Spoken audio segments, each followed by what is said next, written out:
Hello and welcome back for another episode, and I thought I'd try something really different.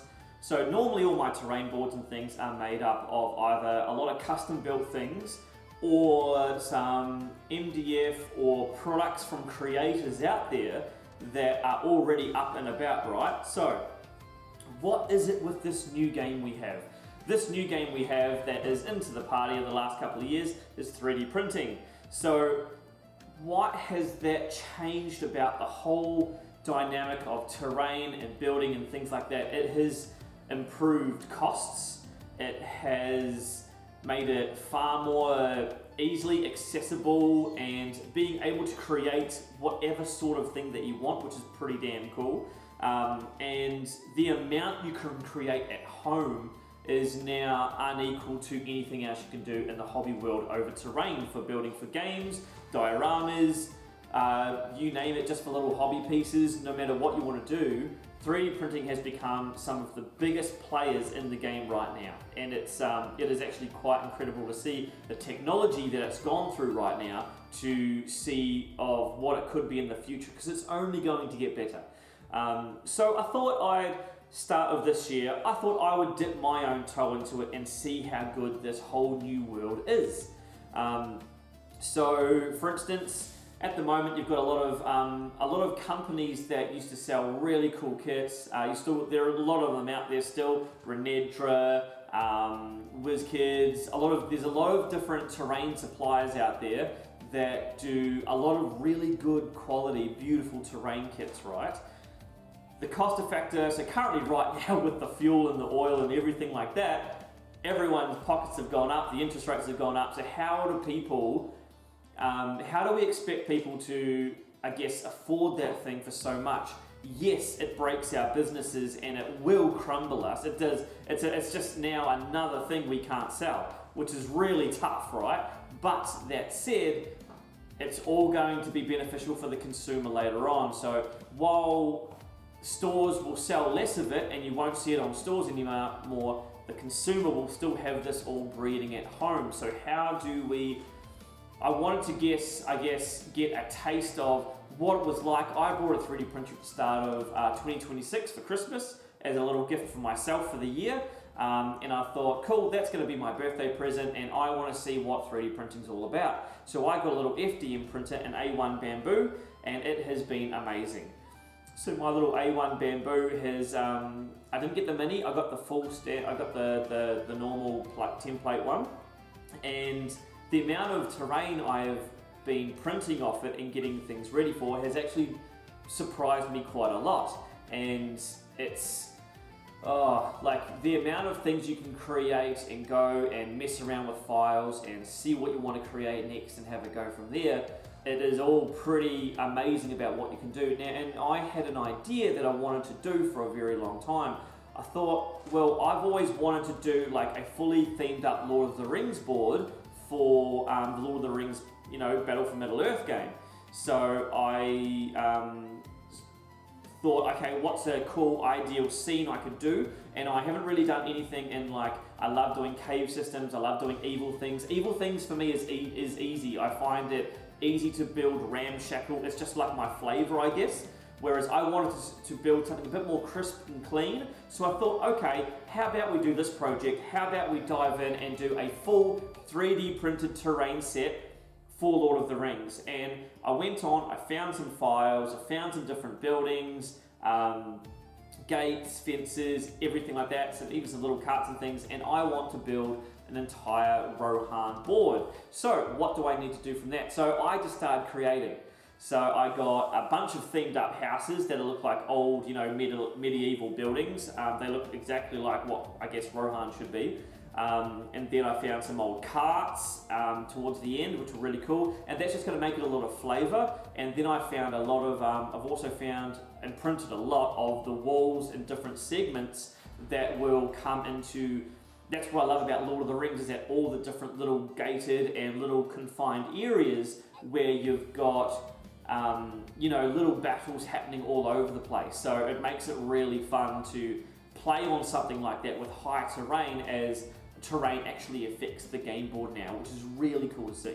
And then also on top of that is, okay, it's Rohan, right? So what are we going to be building around for, I guess, you know, for Rohan?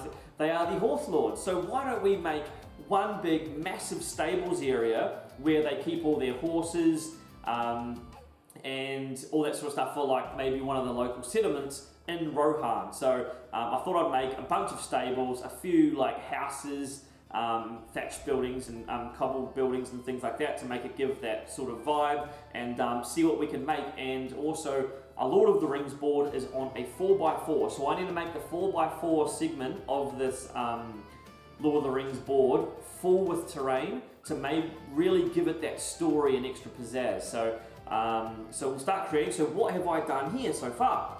So let's just dive into that, shall we? Let's go from there.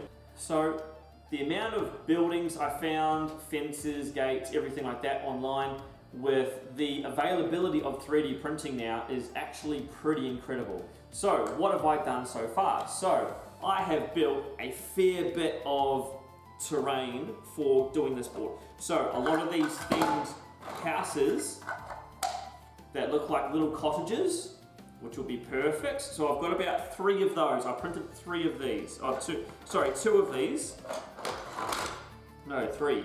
Oh, it's 3. So I've got 3 of these little outer buildings, which will give us a lot of like fairly large line of sight blocking. And as it's come up, it's actually absolutely come up beautiful. So really quite proud of these. So that's fun. So I've got 3 of them. And now I've also done a stables. So I've done a main stables area. So being a main stables area, you need somewhere to govern and make sure it's like the larger headquarters of a master horseman to be on site at any one time. So this will be his building here. And he gains this beautiful part here. So as you can see, the stables are incorporated to the building here, which will be the head horse lord here. He can be in here housing his thing. So we got that. I do have what do you need to do for the horses and things like that. You need to make sure their horse shoes, everything like that are correct, and making sure we're on board with all the repairs that they're going to need going through services of serving Rohan and things like that. So I've printed up a little blacksmith here to have on site that'll fit alongside one of the buildings here, and that way it'll give us a bit of a story about repairing the shoes of these horses. So bit by bit, the carts themselves, the carts are actually fantastic and they're actually fairly large, but you could use these for all sorts of big things, and these are more for decoration for the actual Rohan things. So I've got, looks like to be 4 carts, which is actually quite huge. A few cart bits and pieces. I had a misfail print. So the print failed, it stuffed up. I put too many on a plate, which was quite funny, and then it started stringing along and stuffing up, right? But it's left me with a whole bunch of these wheels and stuff like that for the actual carts themselves. So I thought I could maybe take some of them, put them by the blacksmith lying down, stuff like that. Just a little bit of a repair shop as well, right? Because this is where he does all his repairs. Now, the actual stable areas, I have 1, 2, 3, I think 1, 2, 3, 4. I have 4 of these little stables here. I have 4 of them. So we're going to set all these up around the place as well, making it look really gorgeous and getting that all ready as well. So that's another one. So we've got 4 of those. And now these here I've printed off, oh, I don't even know. They come in groups of 4, so I don't even know how many of those I've got. I've got maybe, I don't know, 30 to 50. I've got a lot of these. So these are going to be our main wall separations, and they're a fantastic height for Lord of the Rings too. So terrain that's like 1 inch high tends to be, a lot of things can vault over, jump over, all that sort of stuff, and just ignore it essentially. Where this sits a bit higher, which means it's going to come into play of our actual Lord of the Rings games much more. You're going to have to actually do tests to jump over all the time. So that's going to be really cool. And then some broken down cart bits as well. Again, I can put that next to the blacksmith. It can tell a bit of a story about what's going on there. And then I also printed a bunch of these little, I made these little tokens for my Lord of the Rings army, and they're little fire thatch things. So what I can do is put these little fire template things. I can make these little braziers, these outside braziers, to be scattered throughout the camp, giving us a little bit of glow, a little bit of fire in certain areas, and giving us, again, telling more of that story. So that's all what I've got so far. Let's set this up right now, and I'll show you the full layout before we start painting and going from there. See you soon.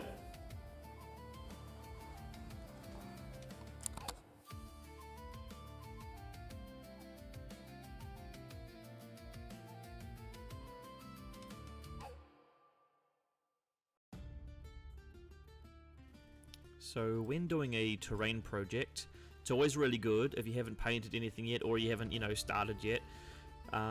Lay it all down, do a top-down view of everything that you want to work on. This was really cool because it's I had to print an extra house. I think I printed an extra 4 or so stables as well.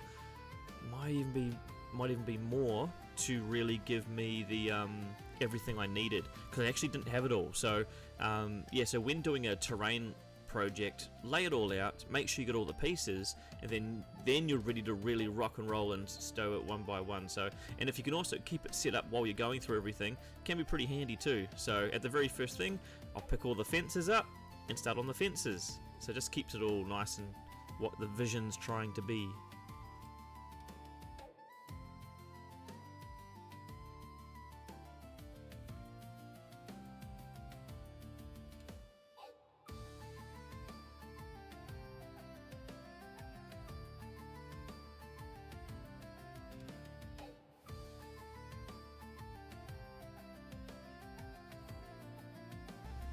And sure enough, we're off on our trip to doing the fences. I did start out overdoing the grey with a medium grey. It just was not popping enough for what I needed. So obviously we go straight onto the white. Now this is just a white British paint sample pot that you can get from Bunnings. It just gives you, when you're dry brushing these miniatures, a lot of paint, especially terrain, because you're using a lot of paint and a lot of volume. So yeah, head off to Bunnings, get a sample pot of British paints, just the straight white. It's just like $10, maybe $12, and then you're good to go. And then your contrast going over top here is like you see now, nice and easy peasy. Pretty damn handy.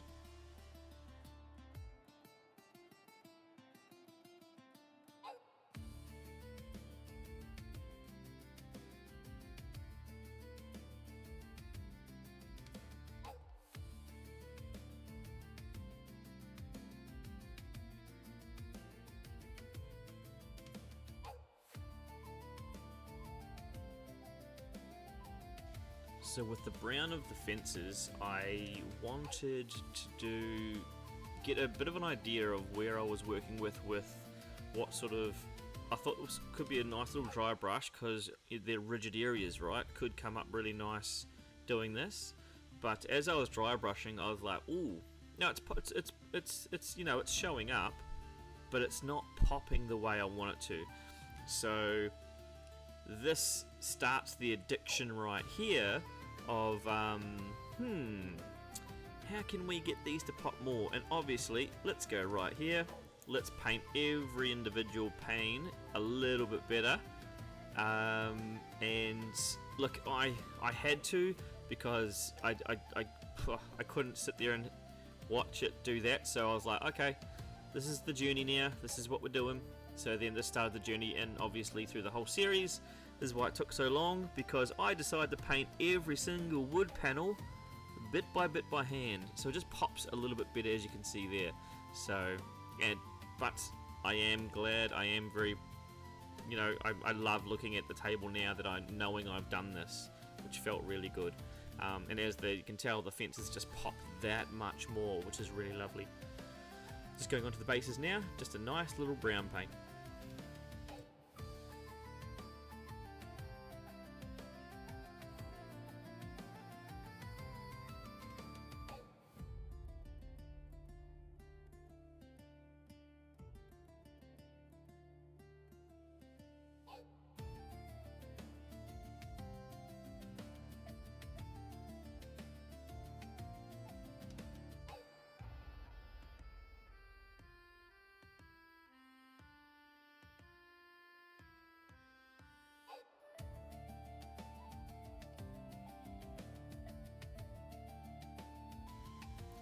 this brown here that I use for the base, it's called, it's from Army Painter, Dirt Splatter.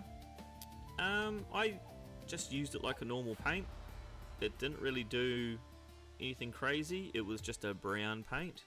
I guess if you flicked it on or you did something different with it, it could do something different, but I found it just to be normal paint. And here with the the iron banding around everything, I thought I'd be nice and basic of this. Just go a nice steel metallic, nice and easy. I've got 32 or 34 of these to do, so I just thought, cool, let's quicken the process a little bit by just keeping this simple.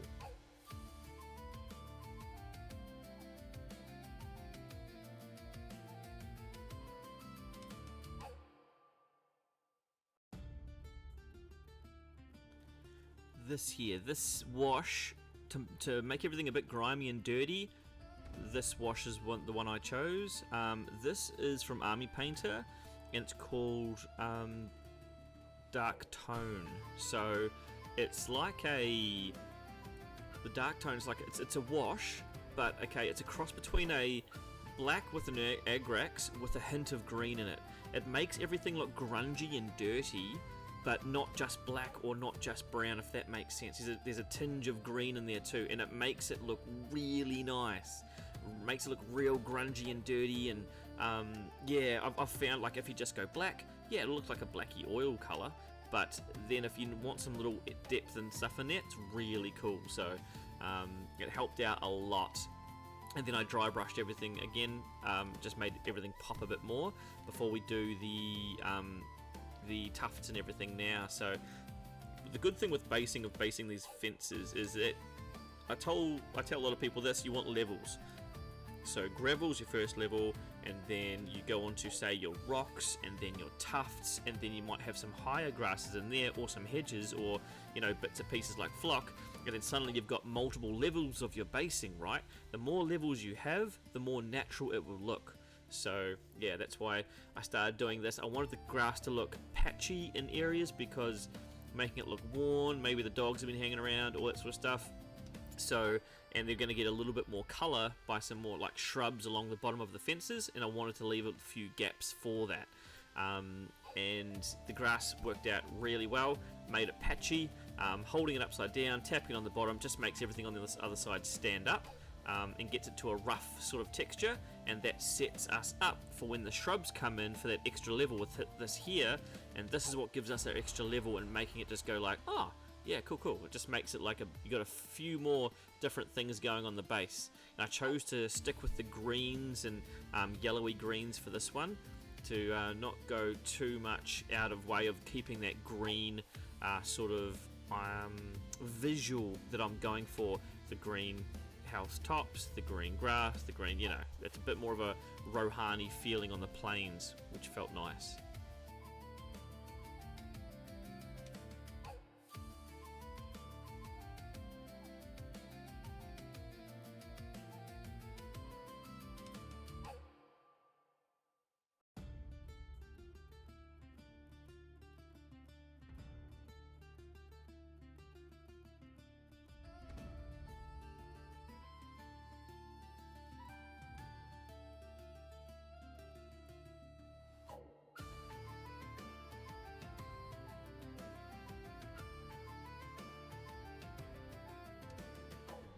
And here we are again with the next step, which is the stables. Now, same thing, dry brushing over the whole thing, and then I decided to, yeah, let's make these more crisp.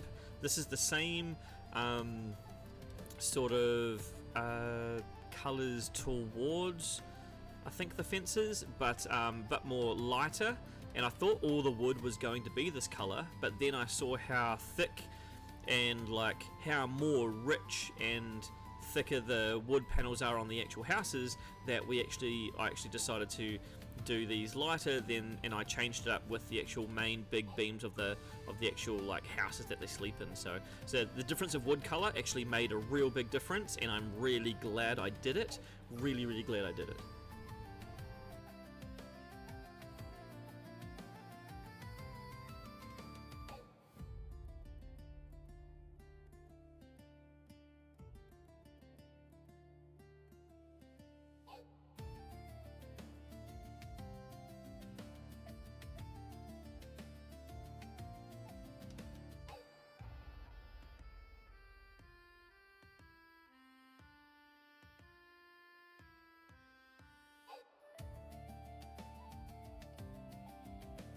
So here we have the extra detail going over into the top parts of these stables as well.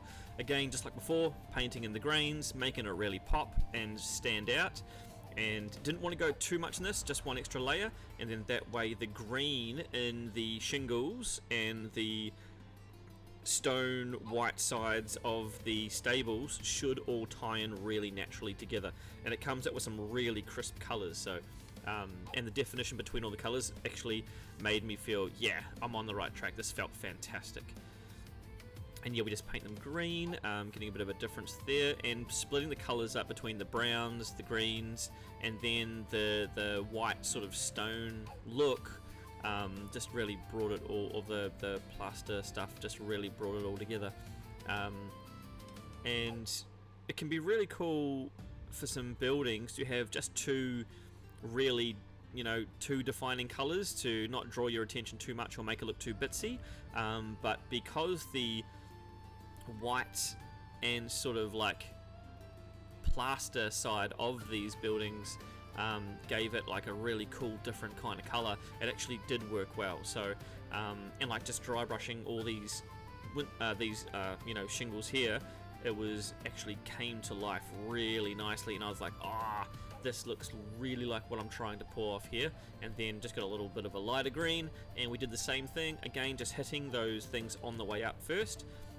Just bringing the more definition of those shingles up. Don't want to be too hard on it, just want it to be a nice little textured finish, which brings the whole thing in. So the more detail it's got on the woodwork, I don't want to draw away from that as well. So keeping it light on the shingles here and just giving it like a dry brush to make it pop was perfect little touch.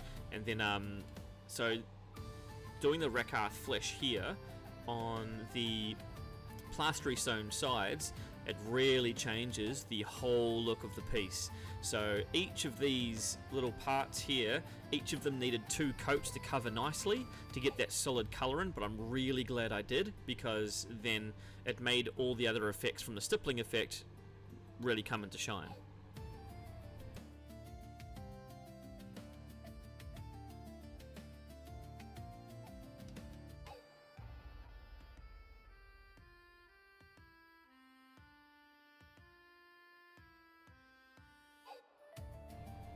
So now we start getting the stipple effect going on. So grab a brush, like a flat base top brush if you can. Try not to get a skinny one.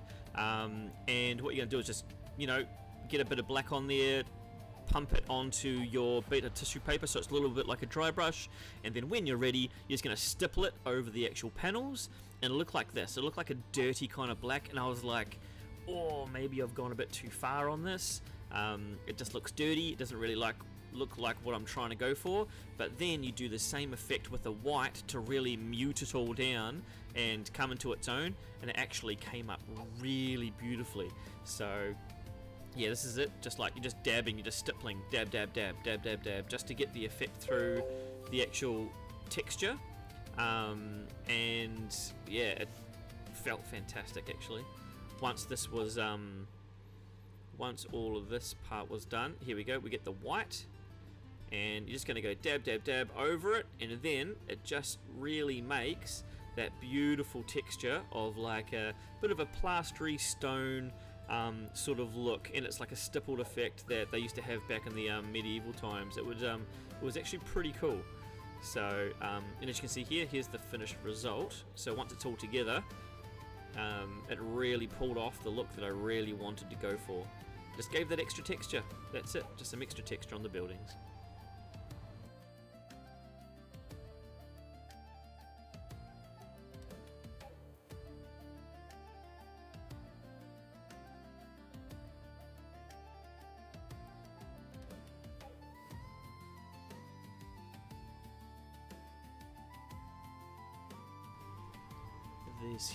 This is the start of the buildings. So I dry brushed and went the same color as the stables to give the wood panels the same sort of wood that the stables used, But then I thought about the actual proper structure of the buildings, and I thought this could look really cool if we had some like darker timber in there to really show a difference between human buildings and the stables that were made as well. So I thought they might have used different wood and textures and things. So all the like beams and structural larger wooden areas, they become like a darker, and it made the buildings feel really rich and really nice, and I quite loved the appearance. So I was really happy I made this change. It was also the doors. It was like old oaken doors, so I was like, yeah, cool, let's do the doors as well.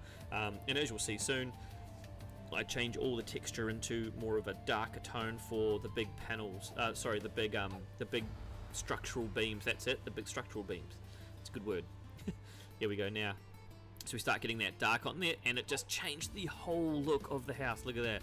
So it made it feel so much more richer and royal than just doing the normal wood, and it also gave the stable, that other lighter texture wood, it gave that more of a place now because it was sort of showing the difference between both. And again, I couldn't leave the wood cracks and veins to go unpainted, so I had to paint every single little vein and crack in the wood, and I had to do this for this plus the big stable house as well. So it ended up being, all the buildings got this attention. But I love the end result. I absolutely in love with it, so I'm happy I did it.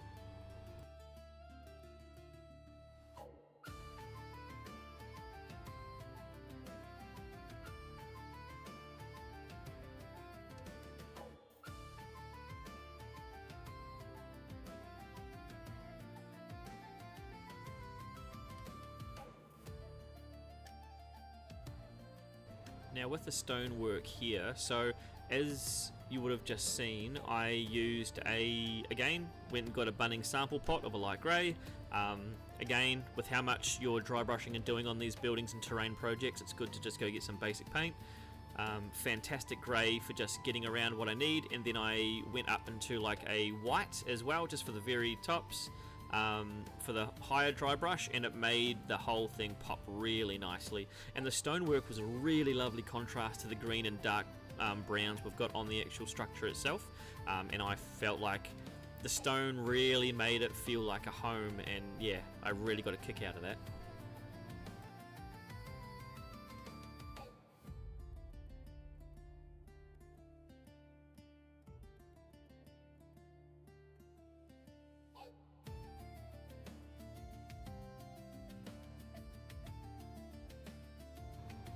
Now there was so much going on with this blacksmith. There was so much different things. We had wood textures from the wheels. We had the cart. We had the wood stack next to it. The concrete all around it as well.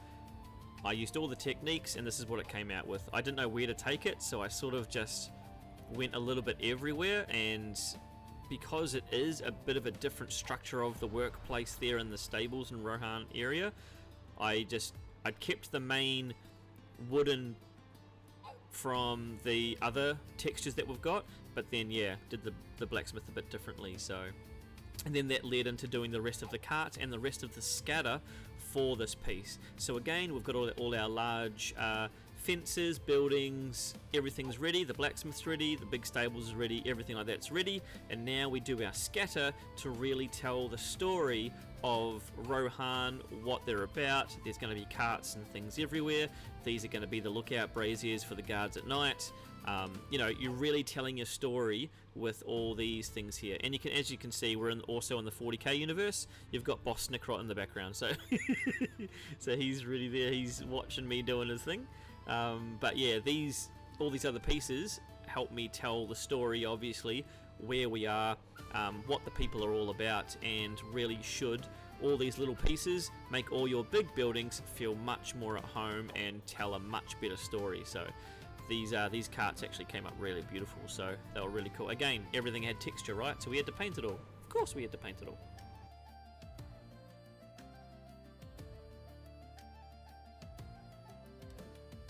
Now with these carts, again, doing all the lines and textures, did the steel just like I did the other ones as well, with just some metallics to keep it easy. A lot of texture is on these types of things, carts and stuff. With a little bit more work and a little bit more brushwork of painting like individual areas, you can really make items like this pop really well. And for games like Mordheim, Lord of the Rings, all these ones that love to tell a story in their terrain, a little bit more effort on these areas really make it shine. So this is the last part. The carts and the braziers are done. Let's look at the final. Let's get this table set up. How does that sound? Let's have a look at this table.